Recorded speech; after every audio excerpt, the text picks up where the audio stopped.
Hi everybody, I hope you're well. This is a video message that's going out to all of our investors and landlords in Stoke and Crewe. Now, the last time you received a video from me, it would have been our regular COVID updates that we sent throughout the last few years, which fortunately this video isn't related to COVID, but it is related to another crisis that we're facing in the UK at the moment, which is all around energy prices and predominantly the increase in cost of gas. So what I wanted to do was just to share with you some ideas as to how we can control our costs and how we can ensure that the energy consumption in the properties is controlled as best as possible.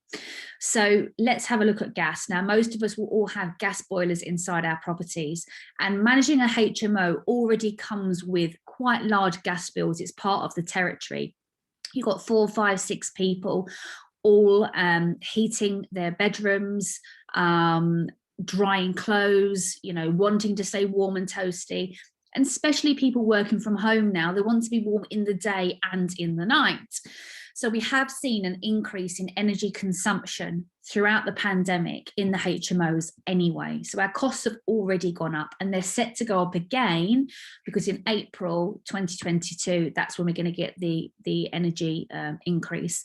And bills are set to go up potentially by about 50%. Which is quite a lot.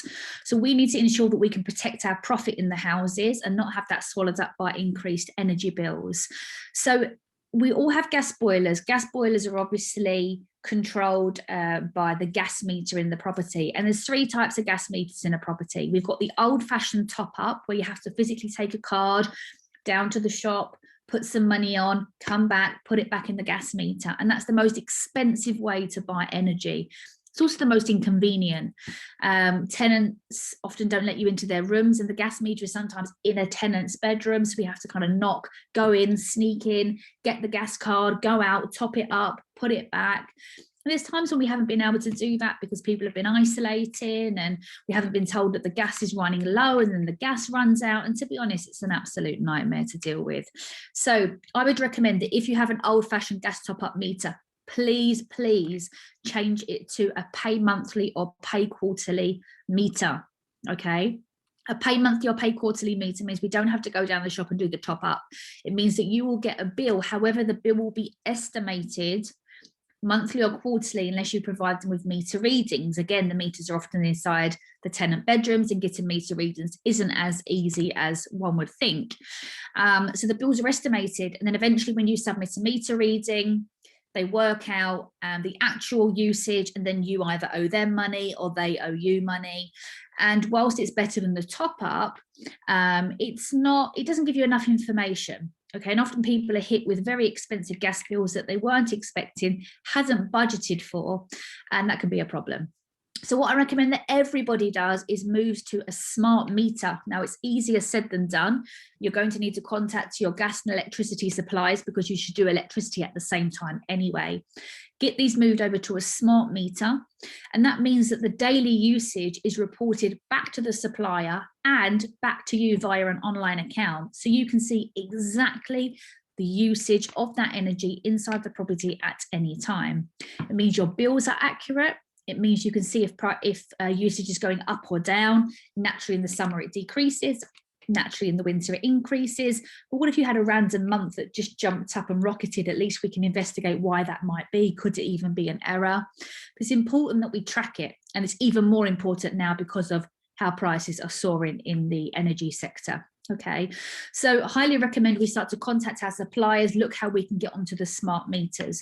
Now, whilst that gives us the information as to what's happening in the houses, it doesn't allow us to control the consumption. And the only way to control energy consumption inside a property is to set timers, restrict it, and do that remotely so the tenants and guests have limited access to it. So, for example, across a number of our personally owned properties, we've installed Inspire thermostats, and I'll pop the link of that somewhere after this video. And an Inspire thermostat allows me to set the timings for the heating, that it comes on a little while in the morning and it comes on a little while in the evening, and it's at a low ambient temperature in the day and at night, and the tenant cannot change that. They cannot put it on 30 degrees, put the windows open and leave and go to work for the day. And trust me, that is standard in the HMO space. Tenants have absolutely zero thought process around energy consumption. They will leave the heating on 5 in their room, even if they go away for the weekend. The heating is on full, they're drying clothes, the windows are open. And unfortunately, that's standard. And there's not very much we can do around that. And even if we go back and say you've used more energy this month, you know, you need to pay up. 1, they don't pay, or 2, they'll just leave the room. So really, it's about prevention through a smart thermostat such as Inspire. You can purchase them online, and I'm going to put some information about how much they are to purchase, where you purchase them, where to send them to once you've purchased them, so we can then go and fit them in the houses. There will be a cost to fitting them, and we'll speak to different gas engineers to get the very best prices we can to get them fitted. They then connect into your Wi-Fi system, and then I can manage from my laptop and from my phone, I can set the settings for the property. Now, the tenant does need to have some control, okay? It's a part of our legal system here that tenants must be able to increase the heating settings. You can't padlock this thing in a box and they can't touch it. However, we can still slightly restrict that. So with the Inspire unit, you can set it to come on, you can set it to go off, but you can also have a boost function. So you can say, okay, if this button is pressed, I will increase the heat to X for X amount of hours. So you might increase it to 22 degrees for an hour when they press a button.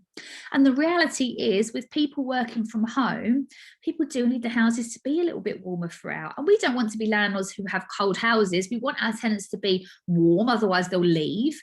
But equally, we don't want them to waste energy. So it means if they're home for a few hours, they can press the boost button, they can get to a nice ambient temperature. But it means if they go to the shop, if they go to work, if they go to sleep, they have to press that button every hour to keep it like that. So it allows you to provide the heat that the tenants and guests need, but it won't be abused. And it also means that if you have a smart meter as well, you can then check the usage. So I would encourage everybody to move to an Inspire thermostat. It's a couple of £100. It's not cheap, but I think it's well worth it. I can't tell you exactly how much you'll save, but I know if prices are going up by 50%, there's definitely going to be some savings to be made. Okay, if you have any questions that you're not sure about your gas meter, what system you're on, who your supplier is, etc., then just drop me a message and we'll try and help you as best we can. On the subject of utilities, I just want to share a few other updates. So Severn Trent Water in Stoke and United Utilities, which is the water company in Crewe, are now getting incredibly aggressive for any landlords who haven't paid their water bills. Now, so much so that they're contacting us as a company to say, you know, are you responsible? Shall we charge you? They're contacting tenants to say, maybe you're responsible. Shall we charge you? And they're even creating effectively fictitious water accounts for people that they know that live in the houses for whatever reason. Let's say somebody knocked on the door and they took their name. They set up a water account. If they don't bill it, they're giving people defaults on their credit file. They are getting very aggressive. So please, can you check that your water bill with either Severn Trent or United Utilities is up to date? And please actually check you've got one set up. Okay, sometimes I've been contacted and actually the landlord hasn't set up their water bill for whatever reason, no doubt just something that has been missed along the way, but it's causing huge problems on the ground. Okay, let's also do the same for gas, electricity, council tax, checking on your Wi-Fi, your TV license, all of your fixed overheads for that property. The accounts need to be set up and the payments need to be up to date. And as I say, it does create challenges on the ground. We've got people that are just moving out of properties because they are getting effectively bailiffs knocking at the door, asking them to pay the gas bill, pay the electric bill, and pay the water bill when it's actually the landlord's responsibility. So I urge you to get that set up. So much so, I'm actually going to be sending a letter out to all of our landlords as a reminder to check these accounts and for you to confirm back to me that they are set up. And just as a reminder, that's your gas, your electric, your water. Add in TV license, Wi-Fi, council tax, and just make sure that everything is certainly open. The accounts are open. They know who you are. If you have a UK limited company and that UK limited company is the responsible party for the electricity or the water bill, then make sure those suppliers know that. Okay. Also, with regards to council tax, we've had some landlords contact us to say that they've been charged double for council tax because they never told the council that the property was now occupied. And if you don't tell the council your property is occupied and they think it is empty, they will charge you double the council tax. And it's quite difficult to go back retrospectively and have to provide all the proof to get them to remove that. So once your refurb is complete, let them know the property is occupied and make sure that you're paying the correct council tax rates. So I know I've gone on a little bit here, but one, it's important. Two, we need to protect our profit and make sure that you as investors and landlords are not losing out, or you are controlling, I guess, with the energy increases, and that the tenants on the ground are also protected in and around all of the utility bills to make sure that they're not being charged in lieu of the landlord if for whatever reason the company can't get in touch with the property owner. Okay, reach out directly with any questions on this subject, and if I do get any other news, then of course we'll keep you updated by video message. Thank you guys and have a fantastic day.